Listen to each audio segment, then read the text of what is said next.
ઝાલોદ અને દેવગઢ બારિયામાં પ્રમુખ બનવા માટે ભાજપે શરૂ કર્યા કાવા દાવા। ઝાલોદ અને દેવગઢ બારિયાની નગરપાલિકામાં સત્તા માટે વિપક્ષ કિંગ મેકરની ભૂમિકામાં। અહીં પ્રમુખ બનવા માટે ભાજપે કાવા દાવા શરૂ કર્યા। ઝાલોદ નગરપાલિકામાં 28 બેઠકમાંથી 17 બેઠક ભાજપ જીત્યું। 11 બેઠક પર અપક્ષનો વિજય। એટલે હવે અહીં સત્તા માટે વિપક્ષનો સાથ જરૂરી। અપક્ષ ચૂંટાયેલા સભ્યો ભૂગર્ભમાં હોવાની ચર્ચા। ભાજપના લોકોએ જ અપક્ષોને ભૂગર્ભમાં મોકલ્યાની ચર્ચાએ જોર પકડ્યું। ઝાલોદ નગરપાલિકાની પ્રમુખ બેઠક મહિલા અનામત છે। ખુશ્બુ વસૈયા અને પારુલ હાંડા રેસમાં આગળ। બીજી તરફ દેવગઢ બારિયામાં પ્રમુખ માટે કશ્મકશ। 24 બેઠક પૈકી 13 બેઠક ભાજપ, 8 પર અપક્ષની જીત। અપક્ષ કોંગ્રેસ સાથે રહીને ભાજપના 4 સભ્યો ભૂગર્ભમાં છે। દેવગઢ બારિયા પાલિકા પ્રમુખ માટે સામાન્ય પુરુષ બેઠક છે। નીલ સોની, વિશાલ બાલવાણી રેસમાં આગળ હોવાનું સામે આવ્યું। તોડજોડની રાજનીતિને લઈને બંને નગરપાલિકાના રાજકીય સમીકરણોમાં ગરમાવો આવ્યો। વડોદરા જિલ્લા ભાજપમાં જૂથબંધી ફરી સપાટી પર આવી। વડોદરા જિલ્લા ભાજપમાં ફરી એકવાર જૂથબંધી સપાટી પર આવી ગઈ। કરજણ, પાદરા અને સાવલી નગરપાલિકામાં ભાજપની ભવ્ય જીત બાદ જિલ્લામાં ભાજપના કાર્યકરોએ જીતની ભવ્ય ઉજવણી કરી હતી।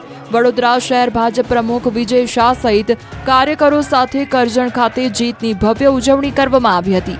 આ જીતની ઉજવણી કરવા માટે જિલ્લા ભાજપના વંદે કમલમ કાર્યાલયમાં કાર્યક્રમ રાખતા જૂજ કાર્યકરો જ હાજર રહેતા ઉજવણી ફિક્કી જોવા મળી હતી। 300 જેટલા અપેક્ષિતો સામે માંડ 70 કાર્યકરો આવ્યા। સન્માન સમારોહમાં કરજણ નગરપાલિકાના 19માંથી 11 ઉમેદવારો હાજર રહ્યા। સાથે જ આ કાર્યક્રમમાં મહત્વના લોકો ગેરહાજર રહ્યા હતા। ધારાસભ્ય, સાંસદ મોરચાના પ્રમુખ ગેરહાજર રહેતા ભાજપમાં જૂથબંધી ચરમસીમા પર હોવાનું સામે આવ્યું છે। જિલ્લા ભાજપ પ્રમુખ સતીશ પટેલ સામે નારાજગી હોવાથી કાર્યકર્તાઓ અને મોટા નેતાઓ ગેરહાજર રહ્યાનો ગણગણાટ સંભળાયો છે। સતીશ પટેલની સંગઠન અને ચૂંટાયેલા પ્રતિનિધિ પર પકડ નથી તેવી પણ ચર્ચા શરૂ થઈ છે।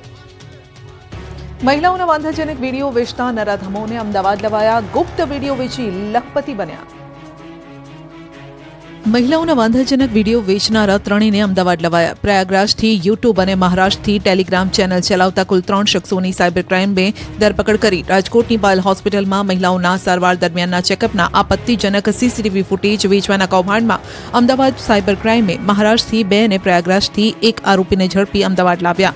ત્રણેય આરોપીને લઈ સાયબર ક્રાઇમની ટીમ અમદાવાદ પહોંચી। ત્રણેય આરોપીઓને મેડિકલ ચેકઅપ માટે લઈ જવાયા। આરોપીઓની પૂછપરછમાં ચોંકાવનારા ખુલાસા થયા। મહિલાઓના આ પ્રકારના વિડીયો વેચીને 8 મહિનામાં મુખ્ય આરોપી પ્રજ્વલ તૈલી 1 લાખ રૂપિયા કમાયો। 800 થી 2000 રૂપિયામાં આ વિડીયો વેચતો હતો। યુપી પ્રયાગરાજનો ચંદ્રપ્રકાશ વિડીયો અને ફોટો ઓનલાઈન વેચતો હતો। રોમાનિયા અને એન્ટાલિયાના આઈપી એડ્રેસનો ઉપયોગ કરતા દેશની 60-70 હોસ્પિટલના વિડીયો હેક કર્યાનું કબૂલ્યું છે। આરોપીના ટેલિગ્રામમાં 100થી વધુ સબસ્ક્રાઇબર્સ છે। હોસ્પિટલ ઉપરાંત થિયેટર, મોલ સહિતની મહિલાના વિડીયો મળી આવ્યા છે। પાયલ હોસ્પિટલના સીસીટીવી 2024માં ફેબ્રુઆરી, માર્ચ માસના હેક થયા હતા। હોસ્પિટલમાં દર્દી દ્વારા સારવાર સમયે આક્ષેપ થતા સીસીટીવી લગાવવામાં આવ્યા હતા। બીજી તરફ રાજકોટની પાયલ હોસ્પિટલમાં આરોગ્ય વિભાગે તપાસ કરી છે। 5 સભ્યોની ટીમ દ્વારા હોસ્પિટલમાં તપાસ કરાઈ। ચેકિંગમાં મોટો ખુલાસો થયો છે। હોસ્પિટલને સીસીટીવી હેક થયાની જાણ થઈ હતી, છતાં પોલીસને જાણ ન કરી, પરંતુ સીસીટીવીનો પાસવર્ડ પણ બદલવામાં આવ્યો। તો આરોગ્ય વિભાગે સ્પષ્ટતા કરી છે કે લેબર રૂમમાં સીસીટીવી લગાવી શકાય નહીં। ખેડૂતો માટે માઠા સમાચાર। ચાલુ માસના અંતમાં માવઠું ત્રાટકશે તો ગરમી પણ પ્રચંડ પડશે।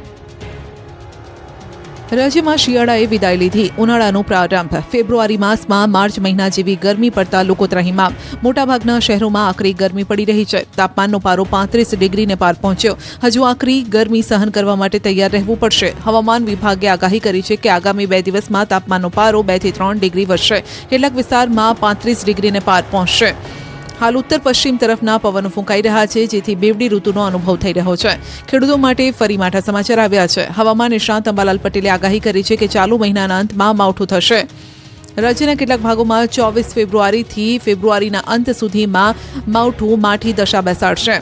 24 ફેબ્રુઆરી બાદ ફરી વેસ્ટર્ન ડિસ્ટર્બન્સ આવશે। માર્ચ મહિનાના પહેલા સપ્તાહમાં પણ હવામાનમાં મોટા ફેરફાર થશે। ઉત્તર ગુજરાત, મધ્ય ગુજરાત અને સૌરાષ્ટ્રના કેટલાક ભાગમાં છાંટા પડવાની શક્યતા। જામખંભાળિયામાં દીકરીની સમાધિ હટાવી લેવાતા કોળી સમાજ લાલઘુમ। જામખંભાળિયામાં કોળી સમાજની દીકરીની સમાધિ પર બુલડોઝર ફેરવી દેવાયું। સમાધિ હટાવી દેવાતા કોળી સમાજ લાલઘુમ થયો। જામખંભાળિયામાં શક્તિનગર વિસ્તારમાં જ્યાં સમાધિ સ્થળ છે ત્યાં તંત્ર દ્વારા પાણીના ટાંકા બનાવવાનું કામ ચાલી રહ્યું છે, ત્યારે બાજુમાં જ આવેલા કોળી સમાજના સ્મશાનની જગ્યામાં મૃતક દીકરીની સમાધિ પર જેસીબી ચલાવી દેવાયું. કોળી સમાજમાં આક્રોશ ફેલાયો. એક પરિવારની દીકરીની સમાધિ હટાવી કોન્ટ્રાક્ટર દ્વારા ત્યાં રેતી સહિતનું મટીરીયલ ઠાલવી દેવાતા મામલો ગરમાયો. લોકોના ટોળા એકત્રિત થયા. પરિવારે ન્યાયની માંગ સાથે ધર્મ પરિવર્તનની ચીમકી ઉચ્ચારી. છતાં જો ન્યાય નહીં મળે તો દીકરીના પિતાએ આત્મવિલોપનની ચીમકી ઉચ્ચારી. કોળી સમાજના લોકોએ સ્મશાન પાસે એકઠા થઈ દીકરીની સમાધિ ફરી બનાવી દેવાની માંગ કરી છે. જો ન્યાય નહીં મળે તો કોળી સમાજના લોકો ઉગ્ર આંદોલન કરશે. રાજકોટના સરદારમાં જમીન મુદ્દે સ્થાનિકો ઝઘડી પડ્યા. રાજકોટના સરદાર ગામે જમીન વિવાદ મુદ્દે સ્વામિનારાયણ મંદિર પાસે કેટલાક લોકો જંગે ચઢ્યા. સ્વામિનારાયણ મંદિર નજીક જ કેટલાક શખ્સો વચ્ચે બોલાચાલી થઈ. જમીનને લઈને ઉગ્ર બોલાચાલી થઈ. આ દરમિયાન મામલો બીચકતા મારામારી પર ઉતરી આવ્યા. જેસીબી તોડવાના મામલે સ્થાનિકો વચ્ચે ઝપાઝપી થઈ. જોરદાર ધમાલ થતા નાસભાગ મચી ગઈ. લોખંડના પાઇપ વડે હુમલો થયો. એક વ્યક્તિ જમીન પર પડી ગયો હોવા છતાં તેના પર હુમલો કર્યો. આરોપીઓએ મહિપત આહિરના જેસીબીની બારીના કાચ તોડી 60,000નું નુકસાન કર્યું, જેથી લોખંડની પાઇપ વડે બંને શખ્સોએ બીજાને ઢોર માર માર્યો. આ સમગ્ર મામલે આજી ડેમ પોલીસ સ્ટેશનમાં બિપિન અને નરેશ સામે ફરિયાદ નોંધાઈ.